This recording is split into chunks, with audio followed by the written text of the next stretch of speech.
Anarki intelektual. Dalam karyanya yang berjudul Prolegomena to the Metaphysics of Islam, ada istilah yang digunakan oleh Profesor Syed Muhammad Naqib Al-Atas untuk menggambarkan situasi umat Islam zaman sekarang, yaitu anarki intelektual. Anarki sendiri berasal dari bahasa Yunani, yaitu anarchia, yang berarti tanpa pemimpin, tanpa otoritas resmi, tidak memiliki aturan, tidak teratur, kekacauan, ketakutan, dan nihilisme yang menafikan nilai-nilai moral. Sedangkan istilah intelektual berasal dari bahasa Latin, yaitu intellectus, yang berarti pemahaman dan kecerdasan. Intelektual sendiri adalah hakikat spiritual yang terletak dalam organ spiritual pengetahuan manusia yang disebut sebagai hati. Fenomena anarki intelektual yang terjadi di tengah-tengah kehidupan menunjukkan bahwa umat Islam pada saat sekarang sedang mengalami kekacauan ilmu. Salah satu penyebab anarki intelektual adalah ketika masyarakat awam menjadi penentu hal-hal yang berkaitan dengan ilmu. Kondisi ini semakin jelas terlihat dengan kemunculan media sosial di tengah-tengah kehidupan kita.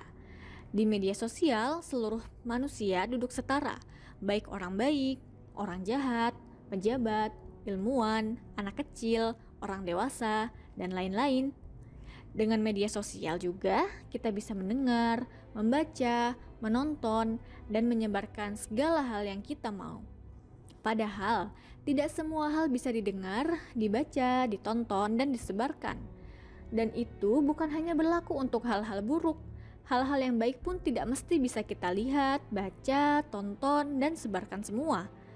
Anak kecil yang baru belajar membaca, misalnya, belum tepat waktunya untuk mendengar perdebatan-perdebatan atau teori-teori rumit yang ada dalam berbagai cabang ilmu.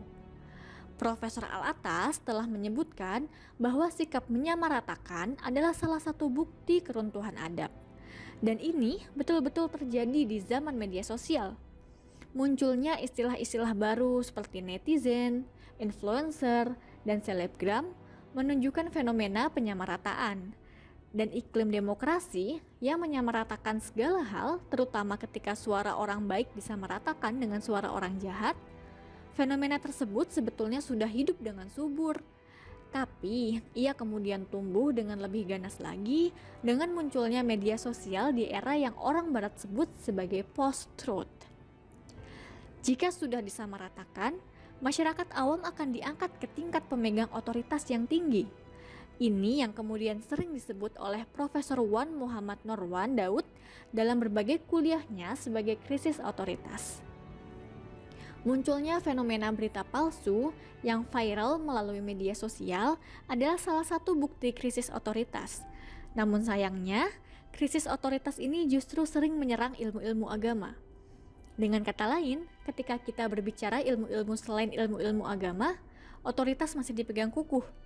Bahkan ketika bidang-bidang olahraga, hiburan, seni peran, dan lain sebagainya, otoritas masih sangat terlihat jelas. Namun ketika berbicara agama, semua orang berhak dan memberikan pendapatnya tanpa mengukur apakah pendapat tersebut sesuai dengan ilmu. Dengan wasilah media sosial, orang-orang yang tidak belajar ilmu-ilmu Islam pun bisa dengan bebas membuat video dan konten tentang Islam yang justru mengelirukan Islam serta memecah belah masyarakat muslim. Untuk menjadi ilmuwan muslim yang ilmunya mengakar sangat dalam, perlu proses panjang yang harus ditempuh. Ulama-ulama besar seperti Imam Asy-Syafi'i, Imam Al-Bukhari, Imam Al-Ghazali, Fakhruddin Ar-Razi, Hamzah Fansuri, Nuruddin Al-Raniri, dan lain-lain tidak lahir dari proses yang instan.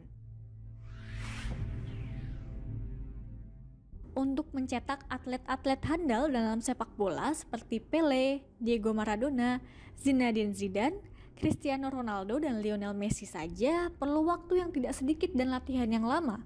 Apalagi mencetak ulama yang memiliki peran sebagai pewaris para nabi. Jika masyarakat awam diangkat ke tingkat otoritas ilmu yang tinggi, definisi-definisi yang sudah jelas akan menjadi kabur. Sebagai contoh adalah istilah metafisika yang saat sekarang hangat diperbincangkan oleh masyarakat dan membatasi cangkupan pembahasan seputar isu-isu seperti sihir, dukun, dan jin. Padahal jika kita membaca khazanah keilmuan Islam, metafisika yang disebut Aristoteles sebagai first philosophy dalam mengkaji being quo being sangat sedikit membahas isu-isu tentang sihir, dukun, dan jin. Dalam ilmu kalam yang menjadi salah satu unsur metafisika Islam, misalnya, isu-isu yang dibahas adalah isu-isu tentang epistemologi, teologi, psikologi, kenabian, kepemimpinan, ilmu alam, dan eskatologi. Ini yang disebut oleh Profesor Al-Attas sebagai kata-kata hampa dan slogan-slogan samar yang dianggap sebagai konsep yang dalam. Ini pula yang kemudian memunculkan fenomena yang disebut oleh Profesor Al-Attas sebagai kebingungan dalam ilmu.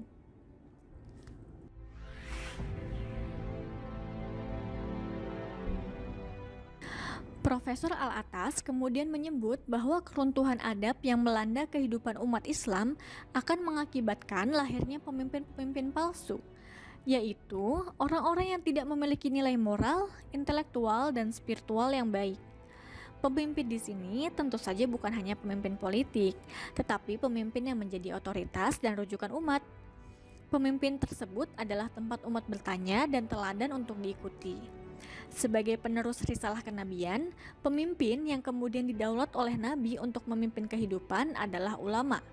Ulama adalah pewaris risalah para nabi. Fenomena munculnya pemimpin-pemimpin palsu yang lahir di tengah-tengah umat bukan hanya fenomena yang terjadi pada zaman sekarang. Pada zaman dahulu pun, umat Islam pernah merasakan kelahiran pemimpin-pemimpin palsu di tengah-tengah kehidupan mereka. Imam Al-Ghazali misalnya, telah menulis fenomena pemimpin palsu di dalam muqaddimah karyanya Ihya Ulumuddin. Beliau menyebut ada 3 golongan yang sering dianggap sebagai ulama tetapi tidak layak menjadi pewaris risalah para nabi, yaitu orang-orang yang membatasi ilmu agama hanya sebatas hukum, orang-orang yang suka berdebat agar dilihat oleh masyarakat awam sebagai orang berilmu, dan kemudian penceramah yang indah kata-katanya tetapi tidak dalam ilmunya. Lalu bagaimana kita menghadapi zaman anarki intelektual yang sedang melanda kehidupan umat Islam?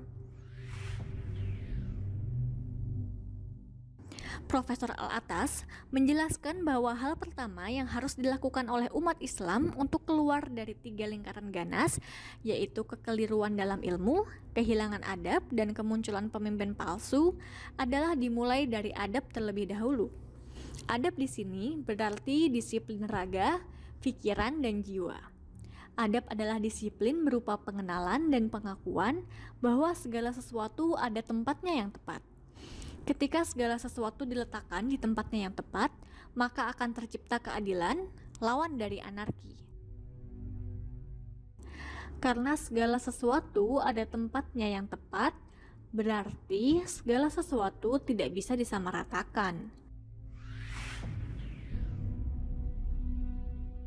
Ilmu yang harus kita cari misalnya, ia tidak bisa disamaratakan untuk kemudian disimpan dalam satu tingkatan yang sama. Ada ilmu fardu ain, ilmu fardu kifayah, ilmu yang haram dicari, ilmu yang harus segera diketahui, ilmu yang bisa ditangguhkan untuk dicari, ilmu untuk makanan jiwa, ilmu berupa keterampilan untuk mempertahankan hidup di dunia, dan lain sebagainya. Ketika ilmu-ilmu tersebut diletakkan dalam tempatnya yang tepat, berarti kita telah beradab dan berlaku adil terhadap ilmu. Profesor Al-Attas menjelaskan bahwa Al-Quran pada hakikatnya telah memerintahkan kita untuk mengembalikan amanah kepada ahlinya. Dalam surat An-Nisa ayat 58. Amanah yang diberikan kepada ahlinya adalah seperti seorang dokter yang mempunyai keahlian untuk mengobati orang sakit.